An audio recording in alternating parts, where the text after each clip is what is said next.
Engineer, gusto ko sana ng simpleng bakod para sa property ko. Magkano ang magagastos ko sa materyales? Okay, simplihan lang natin. Meron tayong 250 square meters na lote dito at gagamit tayo ng half concrete, half steel fencing. Unahin natin sa pundasyon, poste at biga. Makakagamit tayo ng 1 load L ng G1 gravel para sa beddings ng ating pundasyon, 120 bags ng semento, 3 loads ng buhangin yung S1 at 6 na loads naman para sa 3/4 crushed gravel. Ilalagay ko na lang ang presyo nito per load at per bags. Para sa concrete works, makakagastos tayo ng total of 52,600. Alamin naman natin kung ilang bakal ang magagamit para sa pundasyon, poste, pader at biga. 135 pieces na 12mm at 180 pieces na 10mm diameter rebars ang ating magagamit. Idagdag na rin natin ang isang rolyo ng GI wire number 16 o ang tinatawag na alambre. At syempre, consumables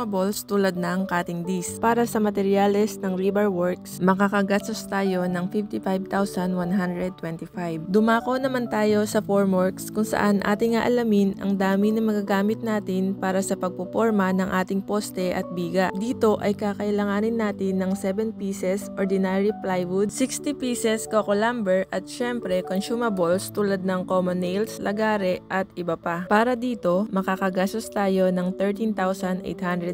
Engineer, ilang hollow blocks naman kaya ang magagamit? Alamin naman natin ang magagastos para sa masonry at plastering works. 1,100 pieces na D5 na hollow blocks, 160 bags ng semento, 2 loads sand yung S1 at 3 loads naman para sa white sand. At syempre, consumables tulad ng concrete nails, tansi at iba pa. Sa kabuuan ng materyales, makakagastos tayo ng 63,000. Alamin naman natin ang budget para sa steelworks kung saan kasama na ang expenses para sa gate. Para sa frame ng gate, gagamit tayo ng 5 pieces 2x3 by 1.5 mm GI tubular at para naman sa frame ng ating fence, gagamit tayo ng 28 pieces 1x2 by 1.5 mm GI tubular at 80 pieces 12 mm plain square bar. Sa ibabang bahagi ng gate, gagamit tayo ng 4 pieces plain sheet, gagamit din tayo ng 6 pieces pillow block, 2 sets barrel at football bilang lock ng gate, 6 sets wall mounted solar lights para tipid sa kuryente. Actually, maraming na-order dito sa TikTok. Check mo yung yellow basket, bukod sa mura na, madali rin siyang i-install. At syempre, hindi mawawala ang mailbox for 395 lang. Check mo rin sa yellow basket. At consumables tulad ng cutting disc, grinding disc, welding rod at iba pa. Para sa materyales ng steelworks, makakagastos tayo ng 50,455 pesos. At ang panghuli, ang painting works. 12 gallons semi-gloss latex, 6 gallons concrete neutralizer, 6 gallons masonry putty, 3 gallons epoxy primer, 3 gallons quick dry enamel, 2 gallons thinner at consumables tulad ng paintbrush, roller, basahan at iba pa.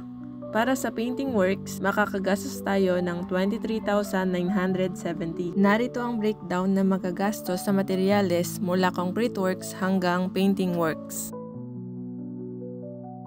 Ang mga presyo ng materyales ay nakabase dito sa Nueva Ecija, kaya maaari itong magkaroon ng kaunting pagkakaiba depende sa inyong lokasyon at supplier.